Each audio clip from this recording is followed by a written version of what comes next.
Okay, good morning everybody. It's 10 o'clock now and we're ready to start our very first TSIP networking ROE virtual meeting. This has never been attempted before, so we're very happy about this. Thank you all for joining us. We're hoping to do a lot of wonderful things today. Well, I shouldn't say a lot, as much as we can in an hour. We're going to cover a number of different topics, which you'll see in a moment. But before we get into that, I have a little bit of a question for you. And that is, take a look at this picture if you would. And I'd like you to do a little bit of typing in the chat box, a little bit of thinking. When you see this picture, how does this relate to school improvement efforts for you? So go ahead and write a little bit about that in the chat box, okay? Thank you. Oh, I've got some suggestions rolling in. Shows that people are moving forward for higher goals. That sounds great. It can be a struggle. That's absolutely true. We're going to go step by step to help our districts. Oh, I love that. It can be challenging, but very much worth the reward. I couldn't agree with that anymore. That's fantastic. Seeking a brighter future for school improvement planning. Nice. But it's a steep hill to climb. And we're moving to higher achievement. It's hard to climb, but worth it at the end. There will be challenges and there will be struggles with staff and districts. That's absolutely true. We are going to make this climb. It's not going to be easy, but I love the bright sky, right? I mean, it really does indicate that there is something wonderful that we're going to get, that it will all be worth it, as you all said. Thank you very much. So with that, I'm going to get started. Again, like I said before, this is our first TSIP ROE networking event. We're really happy that all of you could join us. Just want to let you know that I'm keeping us all on mute for right now. There are quite a few people taking part in this, and therefore it's just easier if we're on mute as we go through. We will be having plenty of times for us to interact though, and when we do that, we ask that you use the chat box for this feature, okay?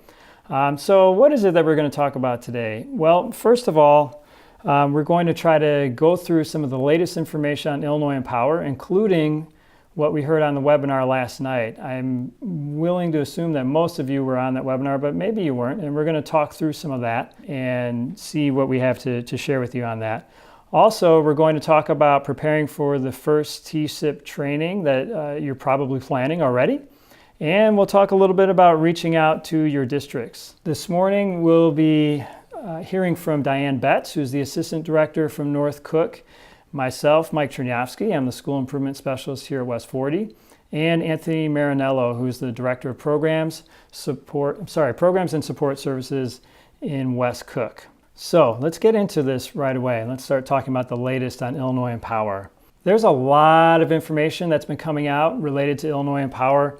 Maybe you were at the Title I conference, or you've been taking part in some of the webinars, or you're seeing the various emails from Support and Accountability or otherwise. But there's a lot happening. And I'd like to get us started by having you write in the chat box, thinking about all the new information that's been coming out. What has really caught your attention? What's really grabbing you right now? Please go ahead and write that in the chat box. Thank you, Brandy. Yep, evidence needs to be uploaded to IWAS. That was not really noted, and there's still some information that we need to learn about what exactly they want, but yeah, that's in there. There does seem to be some conflicting information. Hopefully that's getting cleared up a little bit. I know that's, we've heard from Ralph Grimm and Allison Sherman that they really want to make sure that things are being cleared up. IIRC to locate the peer-to-peer learning partners. I'm looking forward, just like you, John, to seeing how that works. That sounds pretty interesting. And the changes of due dates, you're absolutely right, Kathleen. We're going to cover that a little bit as we go forward in our networking session today. So, well, let's talk a little bit about some of this information. And one of the questions, we sent out that survey to people, and thank you all who had time to respond to that. We built this this networking, these set of slides, we built that around the information that you gave us on your surveys. So one of the questions people ask is, where are you getting the information from? Because as Susie wrote, there can be conflicting information out there. So I want to talk a little bit about that. First of all, for us, one of the main sources of information for our TSIP team, which is the 3 ISCs, is actually Dr. Mark Kleisner. Dr. Kleisner is a part of a weekly call. It's a formal call that's every Monday morning, and he's on that call with Ralph Grimm, who's the new interim CEO at ISB. Mark is one of the representatives of all 6 areas that are on that call. So there is one person from each of our 6 areas on that call every Monday morning. And if you would like, I can find out the names of those folks for you so that you can know who to ask questions to. Also, a great thing for us is that we can ask Mark to ask Ralph, hey, when you talk to him on Monday, do you mind asking about this or that, right? So that's been really nice. That's a major source of information for us. Also, our staff is trying really hard to take part in all of the webinars that we can, go to as many statewide meetings as we can, go to conferences, all of those things, so that we can ensure that we are as up to date with our information as possible. We think that it's very important for us to be able to provide the most recent information that we can to our districts and to you all. So this is an effort that we're really trying hard to do. So for example, at the upcoming roadshow, we're going to have people at every one of those locations, I think. That's our plan right now. So we're doing everything we can to stay informed, and we'll pass that on to you and to our districts as often as we have something worth passing on, I suppose. So that's one area. Another area that's certainly available to all of us is actually what's on the ISB site itself. So if you haven't seen this yet, they have a new support and accountability section on the website. And if you notice, you can subscribe to this. As far as I just found out about this myself maybe a week and a half ago. So I'm subscribed, and now I'm getting all the emails from them about, anytime they put up a new PDF or anything like that. That's been very, very helpful. This is the URL for that. I'm going to share this PowerPoint, these slides with you all later, so you don't have to take notes right now. You'll get that in an email from me very soon. So anyway, so that's one site. Also on that site, the presentations and webinars portion of the Illinois Empower site that's really important. We definitely need to be going to this URL and finding all of the webinars that we can. I know that sometimes it's hard to find these things. Even yesterday, they mentioned a webinar that should be happening next week that they said a registration link would be on the Title Grants webpage. I was on that this morning at 5:45 and I couldn't see it. So like I said, we're going to do our best to try to find this information. And we're thinking about creating a listserv. We're in the process of creating a listserv. And once we get that together, then we'll be sure to pass this kind of information on to you so you have it as frequently as we get it. So that's where we're getting our information from in answer to a number of people's questions. So let's start talking about some of that new information. One of the big things that we heard about is that the new designations are coming out, and we know that that'll be happening in mid-October, possibly as early as the 15th. So this is what we've been hearing about, and this information came on that webinar yesterday. If there are districts that have new schools as a result of the summative ratings, if there are new schools that are designated either underperforming or comprehensive, then those districts can amend the grant application that they had already submitted for those schools that were preliminarily designated. If no schools were on the preliminary list, but they end up on the new summative list, then districts need to submit a new application. So that's some new information there. And obviously that all makes sense, but we're glad to have that clarified. One question that all of us are asking is, well, when are we going to be notified of when those designations are out? And if we look at this information here, this graphic, this is from ISB, and this is the timeline for the Illinois State Report Card. So I want to point out a couple things here. First of all, you'll notice that we have the date for when the report cards will be completely public, and that's October 31st. That's when all the report cards are going to be up on IllinoisReportCard.com. So at that point, as far as I understand it from what we've been told, it'll be released, it'll be out to the public. Prior to that, though, districts and schools are supposed to get an opportunity to look at their own report cards in order to help them plan for how they're going to discuss with the public and with their staff and others about, any designations that they're getting. So it looks like there's going to be two opportunities for that. In October 15th, there's supposed to be an interactive report card on My IIRC, and that's a preview. So that's not public, that doesn't go to the media, but it's out there for us and our schools, not for us, unless we have access to their My IIRC accounts, of course, but that'll be available for schools. So at that time, they'll know when their designation is. There's also going to be a preview report card in IWAS in the classic report card format on October 17th. So certainly by October 17th, schools should know what their designations are. So anybody who's asking, any schools that are asking, you can let them know. We're trying to let our folks know proactively that is coming up, and we're asking them to start preparing to share with the public the story. What's their story about their school, all the great work that they're doing, and trying to get that message out, particularly for schools that are listed as underperforming. I heard from a friend of mine who works in a relatively affluent district, and he said to me, hey, I heard that 3 of our schools are failing.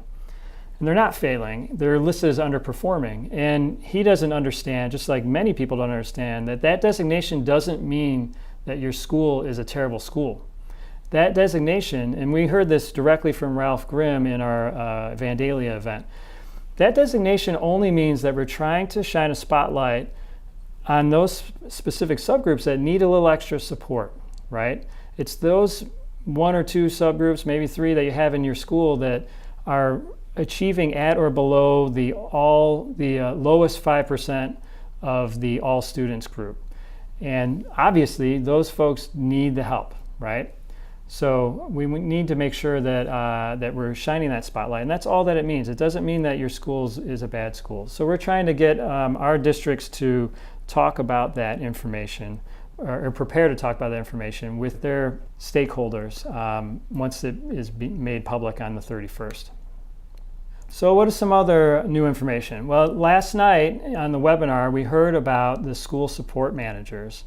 And we heard that there will be support for the lowest performing schools. They're getting comprehensive support from the assigned school support manager, whoever that might be for their school.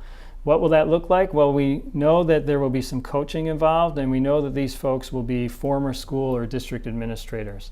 We also have heard that they're going to serve almost as a liaison between ISB and the districts and schools themselves. And we know that they're going to have some sort of support when it comes to reviewing the progress of plans and what's happening so far throughout the year. So that's definitely coming up. So one thing that I found, I don't know, it made me laugh anyway. There's a school support manager hotline, and that made me think of the bat phone. So I had to get a picture of a red phone for you. So the school support manager hotline is for targeted schools or schools that are designated as underperforming. The school support managers are not going to have enough bandwidth. There just aren't enough of them. There won't be enough of them in order to support all of the schools that are receiving targeted support. So they established this hotline, and people can call that if they need some additional help that they're not getting from their learning partners, which hopefully will be the ROEs. That's the new information about the school support managers. And then the thing that really grabbed me yesterday was information about the work plan. I don't know if this hit everybody else, but it almost sounded like in the webinar last night that there was an implication that the work plan for school improvement is the school improvement plan. But that's not really the case. The work plan for school improvement is one of the things that has to be submitted in IWAS, along with the completed needs assessment, which is the Illinois Quality Framework Supporting Rubric. And you also are going to have to, schools are going to have to upload some evidence related to that. Anthony's going to get into all of that in a bit. But the work plan is not the same as a school improvement plan. It is due on February 28th, though, so that's something we have to keep in mind. We want to make sure that schools know that they should still complete the TSIP template. So there hasn't been anything in writing yet that shows what ISB is requiring as far as a school improvement plan, other than we know they have to turn in the work plan. And the work plan, as you may recall, is really just 4 questions, okay? And we're going to come back to those in a minute. But if you only did those 4 questions, if you only sat down and wrote those out, your answers to those, there is no way under the sun that you could have a really powerful school improvement effort. It just is not possible, right? There's not enough meat going on there. And, we certainly here on the TSIP team, and I'm sure it's the same for all of you, what we believe in is meaningful improvement. And, that will take a much more thorough approach. And that's what we have to offer. That's what the ROEs have to offer. So going through the TSIP process is definitely the right thing to do. It's definitely what's going to help the districts, and that's what's going to lead to greater student learning, which is what we all want, and greater equity. So one important point is that they did state last night that you can amend the work plan for school improvement throughout the year. So even if after February 28th, even if there is no other requirement as far as paperwork goes from the state, we still believe that schools should continue to take the year to conduct their planning, and they should amend the work plan as they go along in order to encompass all of the wonderful things that they have, so that by the end of the year, it's very clear to the state that the schools that go through the TSIP process are going to have these really robust plans that will actually work. We want to let you know that we're creating some additional documents to support that effort, and I'll go through those as we talk, okay?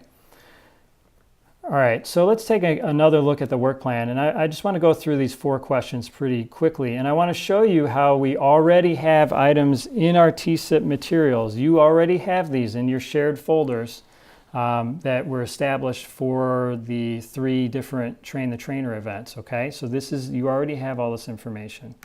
So the first is around school performance, okay? And what would you do to tackle that? Well, you'd take a look at the ESSA indicators, first of all, of course, right? And you can look at them either, what I would do is I would look at those pie graphs that ISB sent out recently to show us what percentage each different indicator counts towards the final evaluation of a school. I also would say within our TSIP materials, you should definitely be using appendices C and D. You'll recall from the training that those appendices are what we use to help schools with their data analysis, with gathering and analyzing the data. I would also tell schools to go through the root cause analysis process that we can train them in. And then if you use the TSIP template sections 2 and 3, that'll cover some of the school performance, well, not some of, those sections are built specifically to address school performance. The next question that there is on the work plan is related to needs assessment. And in order to conduct that, you're going to need to complete the Illinois Quality Framework and the supporting rubric.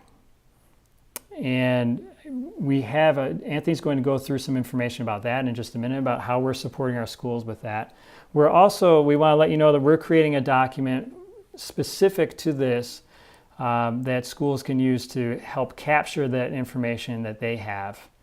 And I see a question from Chrissy. Yes, you will get access to this information. As soon as we have that all ready, we're going to send it out to everybody. Okay? Okay, the next question is regarding resource inequities. And if you look on the TSIP action planning form, there's a resource section. Right now, you can start to already use that resource section to track resource inequities. But we're going to create another form that we think is maybe a little more explicit about that, and so we'll get that to you as soon as we have it. Okay, the next question is about activities, interventions, and strategies. And that's all, TSIP template section 4 is all about that. And as is I shouldn't say the resource section, sorry, the entire TSIP action planning form is exactly why we built that, to help people figure out what their activities, interventions, and strategies will be. So you've got that information already, okay? I'm going to pause really quickly because I see we've got a couple of questions. Oh, there's one about contracting, which we'll talk about in a bit. Yeah, that'll come towards the end. Okay, another bit of new information that really stood out from last night was there was this information about periodic grant reporting. It was almost just casually mentioned, but we want to let you know that within our materials, again, you've got TSIP template section 5, and that will help with this. That's all about how schools plan to support and monitor their improvement plans once implementation begins. So when it comes to the periodic grant reporting, if they're working through those sections, through the pieces there, that'll help. We heard that the grant reporting will be quarterly for most schools, and it will be possibly monthly. And there will be a webinar about it on October 18th at 10, which apparently is going to be posted. The registration will apparently be posted on the Title Grants page. But again, I couldn't find that when I looked at it this morning. This is the first time that we've heard directly about the grant reporting, but it makes a lot of sense in my mind anyway. If we think about this almost like we would in the classroom, you need to go around, you need to check on what's going on with students, and you need to give them some feedback. In order to be able to give them great feedback, you have to be able to talk about how they're progressing, right? So this kind of makes sense.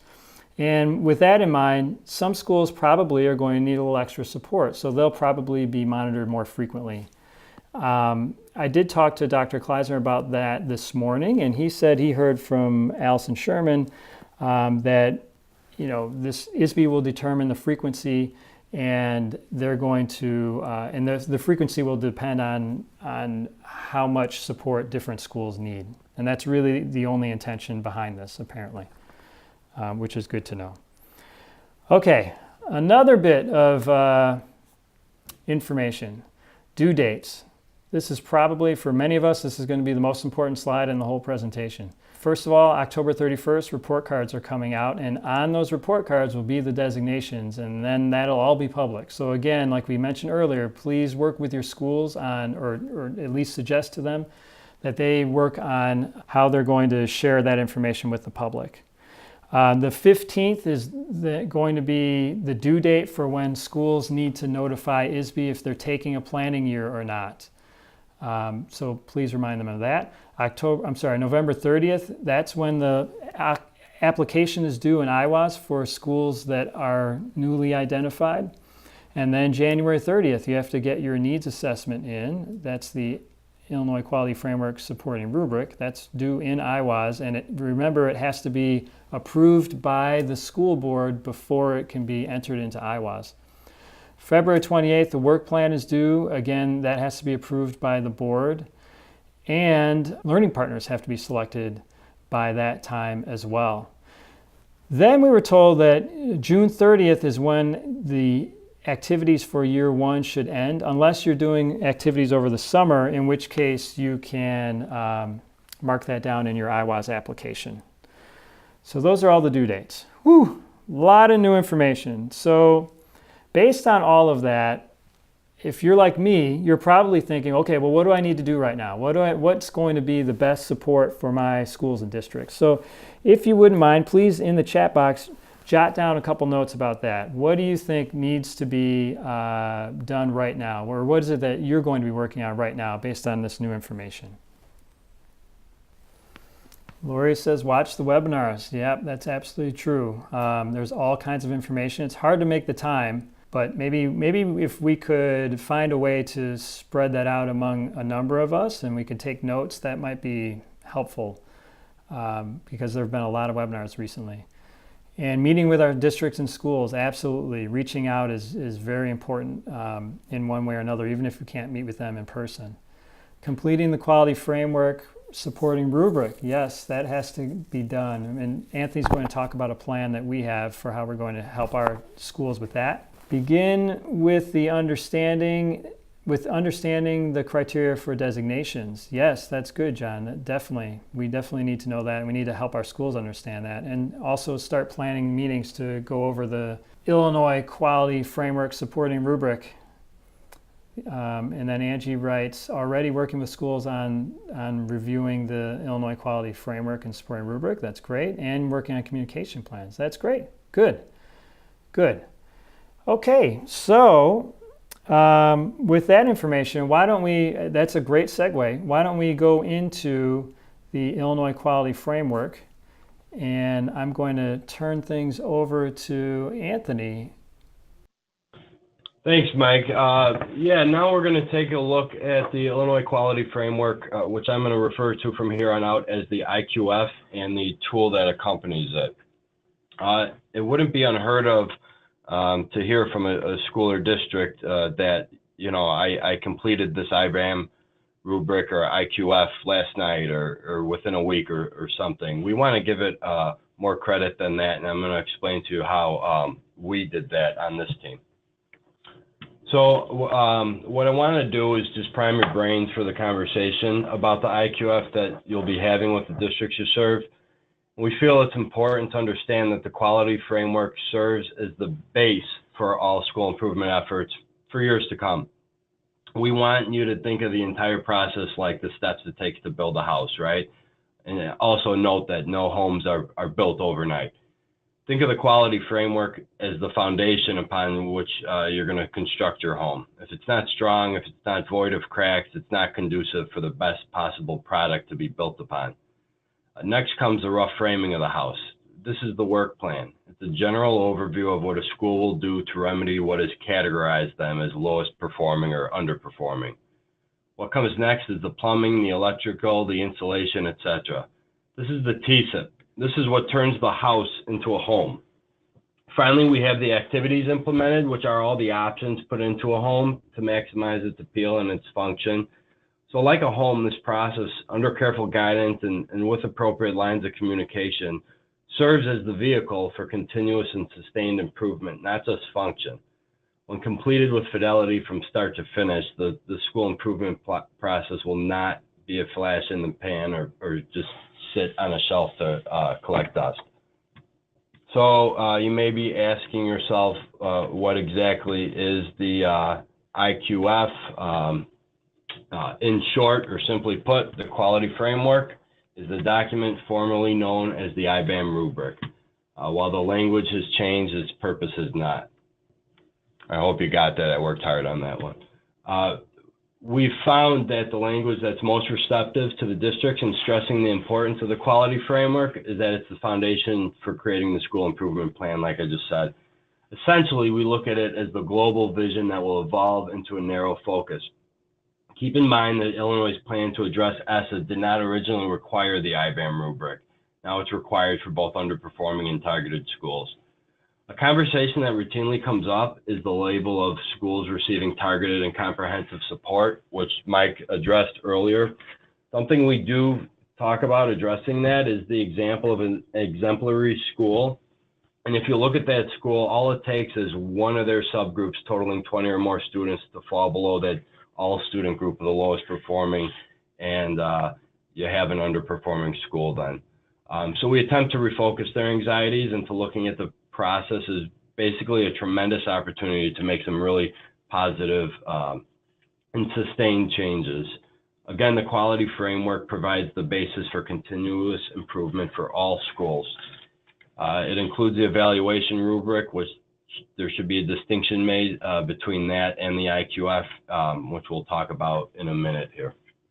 So you'll find the most recent version of the IQF, which is be released as part of the IQF webinar. That will be in our shared resource folder. And getting into the difference between the framework and the rubric, We have to go back to think, globally to locally. Districts should understand that there is a distinction between both. The rubric is simply a tool to help focus them in the process of taking that deep dive into each standard in the IQF.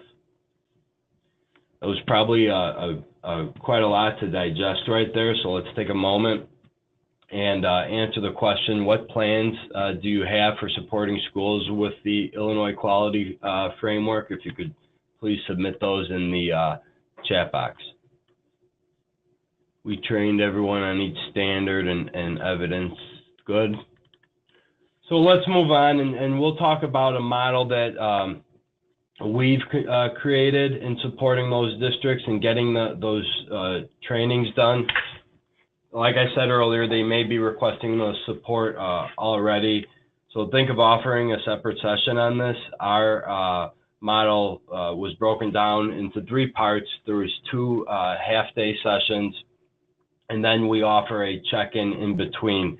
Ideally, that would be virtually, depending upon how much we get done. The first session, you may think about sending someone over there to do a face-to-face. But each face-to-face session would be a half a day. The overall purpose, again, is to prepare schools to become familiar with what the IQF is, with what those 7 standards are. We wanted to stress to districts that it shouldn't be completed by an individual based off of their own biases in a single setting. Again, stressing the importance that it is the foundation for things to come.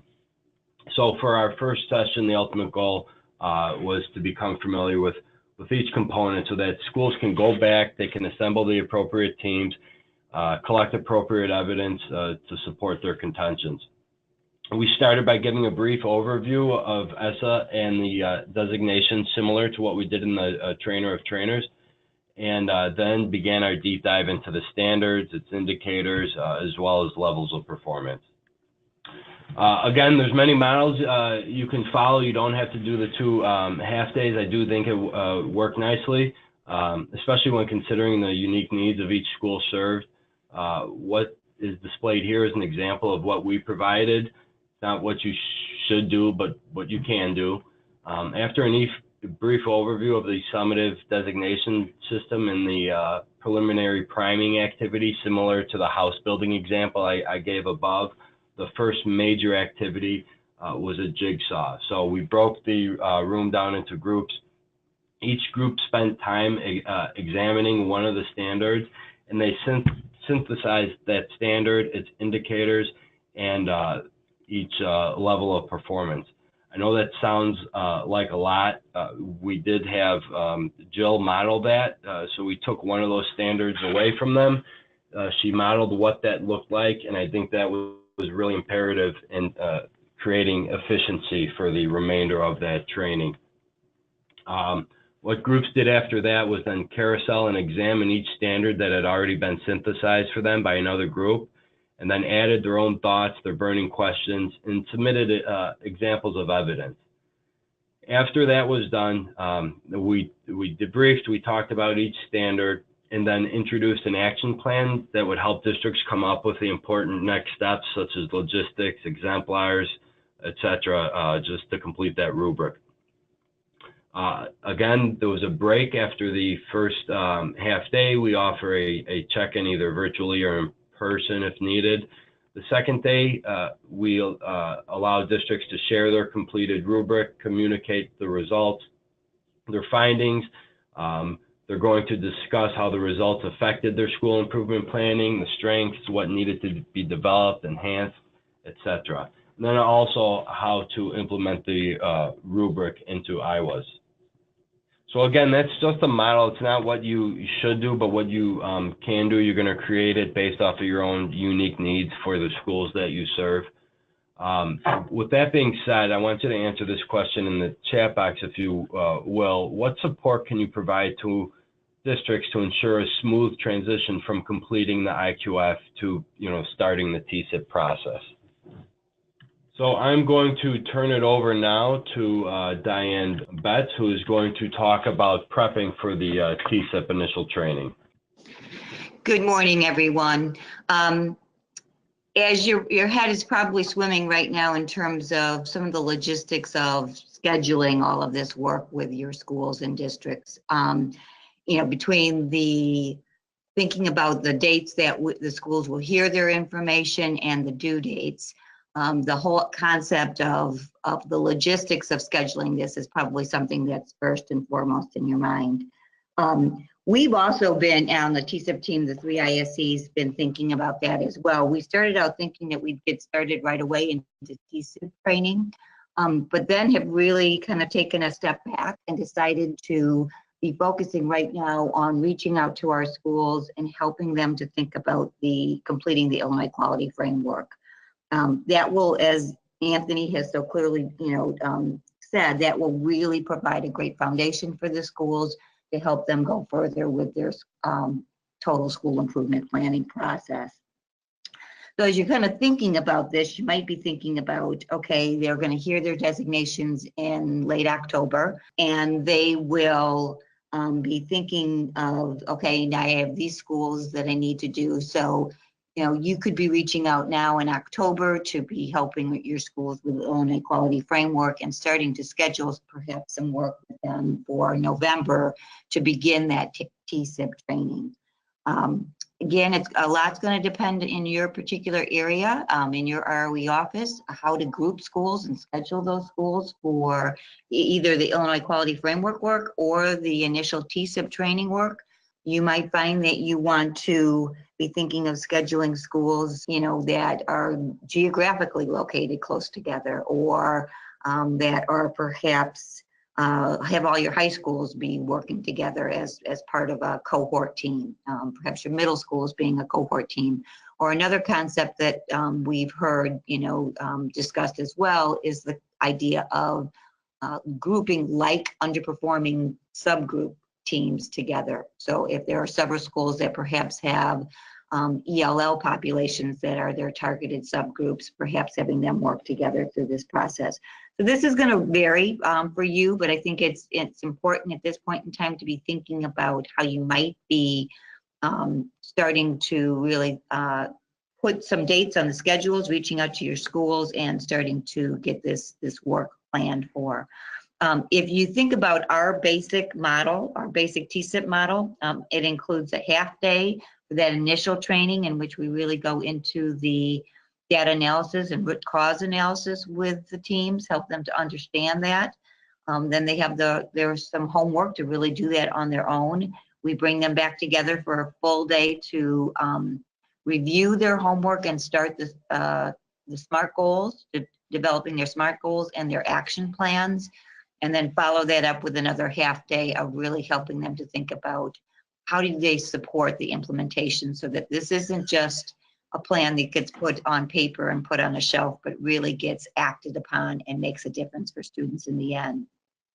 As we think about kind of the timing between, for our model, between that first half day through perhaps that last half day, we're thinking that there may be about 2 and perhaps even 3 months time between when you start that process and you kind of wrap it up. And if you're thinking about our new due dates that we've heard from the states, that may involve that you're working with your schools on the TSIP process of it from the November through January timeframe. Or perhaps you're spending November really focusing on the Illinois Quality Framework and getting that started with them, and then starting your TSIP work with the schools more in the December, through February timeframe. So, this whole idea of how to schedule this and how to really be planning your time as well as your school's time out is something that I know we're all thinking about at this point in time. The other logistic that I think we're also grappling with, and I know we saw some questions about it on the chat box, is the whole concept of pricing and contracts. I think a lot of the pricing for your work with schools is going to depend upon how you package the services. But one thing to keep in mind is, and we did hear this on the webinar yesterday, is that we need to be complying with the amounts that IARSS put into their application, which was basically $300 per hour and $1,800 per day for the maximum amount that we would be charging schools. And that does include, complete amount that we would be charging, so that administrative fees and other sorts of costs are built into that pricing structure. I know we've had some questions that have come up on the chat box about exactly how to bill schools and what the contract may look like. I believe we're still waiting to hear some information from IARSS. There is a subcommittee, an Illinois Empower subcommittee within our organization that I heard from Dr. Mark Kleisner earlier this week, that they are meeting and really trying to work out some specifics in that regard. We have been formally approved, so we are an approved learning partner. We can be sharing that information with our schools and letting them know that they can choose us as learning partners. And as soon as we hear anything more in terms of contracts and billing and any of the specifics regarding that, we will make sure that we're keeping you informed as well on that aspect of it. So the next slide talks about, once you have your initial meeting, how do you keep informed and work with your schools between your TSIP sessions? And this is also true, I think, between IBAM sessions. One of the things we found when we piloted it is that you really need to stay in contact with your schools in between the times you're seeing them face to face. That may involve verbal phone calls, or it may be emails that you're having with individual schools. You may also want to do some virtual webinars that you offer to all of the schools that you're working with, but they probably need some support just to, ask questions, get them answered quickly as they're involved in their work, so that they're continue heading in the right direction and feel supported throughout this whole process. You also may find that schools are looking for more personalized support and want you to be there to do some of the work hand in hand with them. That may involve data analysis or the root cause analysis. That's perfectly fine. Schedule it however it makes sense for your schools so that they feel supported throughout this work. Which really leads to the next slide. As we've been reaching out to our schools and starting to talk to them about using our services, we found that we've needed to even revise our model to meet the needs of our schools and districts in the suburban Cook County area. Certainly in terms of how much support a district may want, as well as how to schedule the support, are pieces that we found that may need some differentiation. How often to meet, the order of the meetings may change as you're talking to schools and thinking through how they want you to work with them. As I said, they may want some additional supports regarding data analysis or root cause analysis, or even some additional PD right away to help them really be thinking about how do they develop good SMART goals. One of the things that we think, though, that as you're working with schools that seems to be coming up quite often is a lot of our schools already are involved in school improvement processes, know how to analyze data and set goals based on that. And we're hearing that they want us to make sure that we're aligning our work with what they're currently doing, so that it doesn't feel like one more disjointed effort. So however that makes sense for you to do that, to make sure that what you're doing is supporting their current efforts and taking them further through this process and giving them more support to really come up with a rich, robust plan that will, in the end, make the difference for kids. Please feel free to alter and revise our model to make sure that works for schools. We think that this idea of differentiation is something that is perfectly fine in terms of what we presented was just one model. Make sure that your model works for your schools. Another area in which you may find that you have some differences is how you approach the Illinois Quality Framework, or if a district even chooses to work with you around the Illinois Quality Framework. You may have some schools that want to work with you on TSIP, but feel fine going forward on their own to do the Illinois Quality Framework. One piece of advice that we feel that is important is, if that's the case, that you have the schools share with you what they learned and gained from their Illinois Quality Framework rubric, so that you have an understanding of what that solid foundation, if you go back to Anthony's picture and that analogy, you really have an understanding of how that house is being built as you go forward with them to support their TSIP planning process. So that's just one, caveat that we thought that you might want to think about as you're working with schools. We would like you now to take a moment to use the chat box to think about what's come up for you in terms of differentiation and how you're needing to meet the needs of your schools and districts going forward with this process. So if you take a moment and just use the chat box to think about how you're differentiating to meet schools' needs. Brandy talked about having questions come up and the need for a network to be able to answer schools' questions and concerns. We found that in an ongoing communication between ourselves as members of the TSIP team, as well as frequent reach out to our districts to answer their questions, is something that is necessary. This process seems to be very fluid, and we need support. That's our reasoning for our networking meetings, but also our schools need support. So thanks, Brandy, for bringing that up. So Julia talks about, as questions come up, she answers which ones she can and then calls Ralph Grimm on the others. That's great, Julia. Perhaps you have a personal connection with Ralph Grimm, and that certainly is, I'm sure, helpful. Again, that concept of networking for ourselves is important. So perhaps, Julia, that's something that you can even be sharing with us if you're hearing new information from Ralph that would support all of us in our work. That would be great. I think Julia's got a bat phone, right?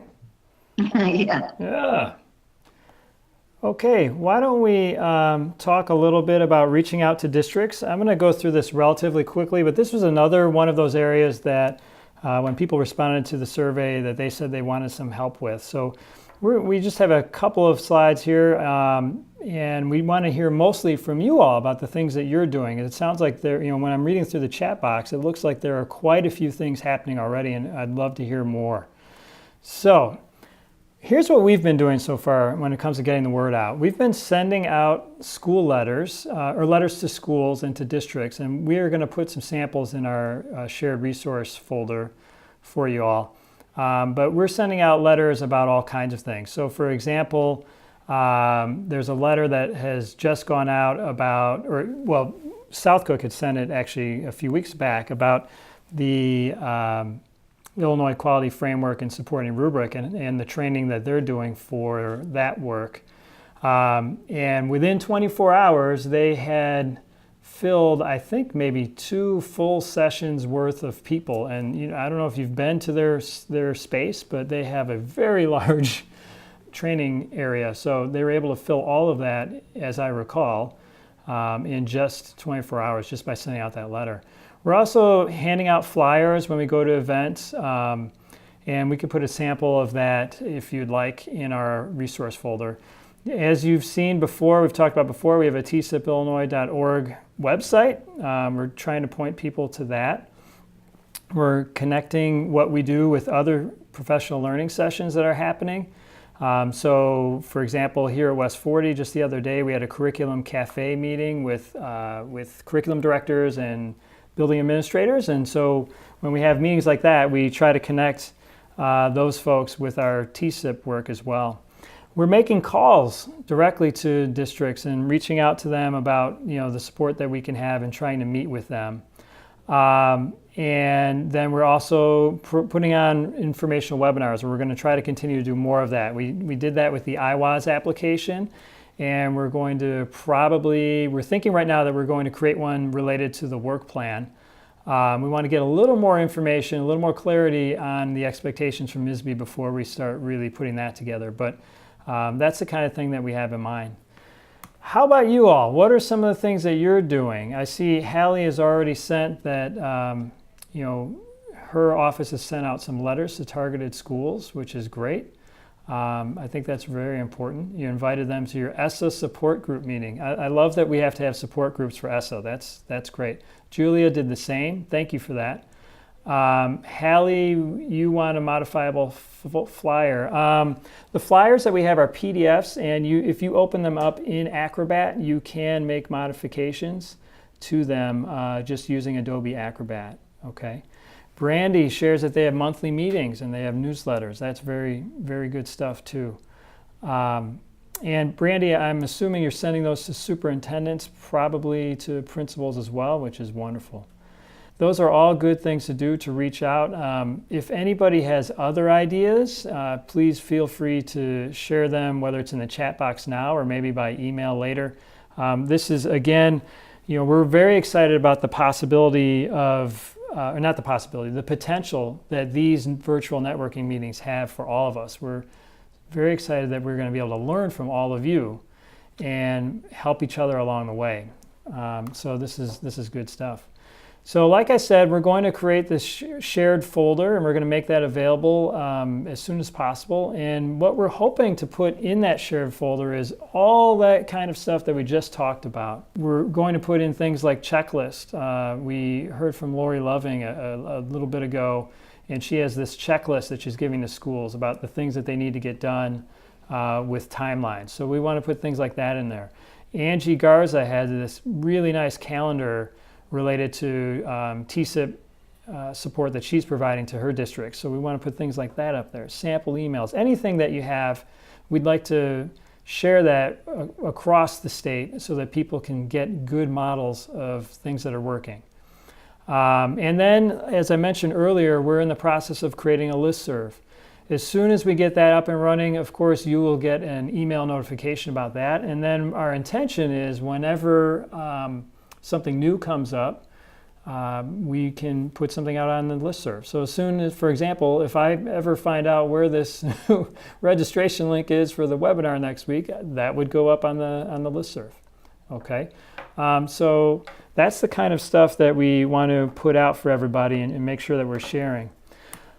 I just want to take a quick minute to look at some kids. I think that, it's a good reminder of what we're doing all of this for. This is a lot of work. We're climbing that mountain. It's not easy, but in the end, it's for these kids. Boys like this and girls and, people of all races, creeds, etc. We're super excited to have the opportunity to do this with you together. And Hallie, we thank you for all your hard work too. This is fantastic. So thank you all very much. If you have any questions, don't hesitate to email us directly. We really appreciate your time today. Have a great weekend, everybody, okay? Thank you.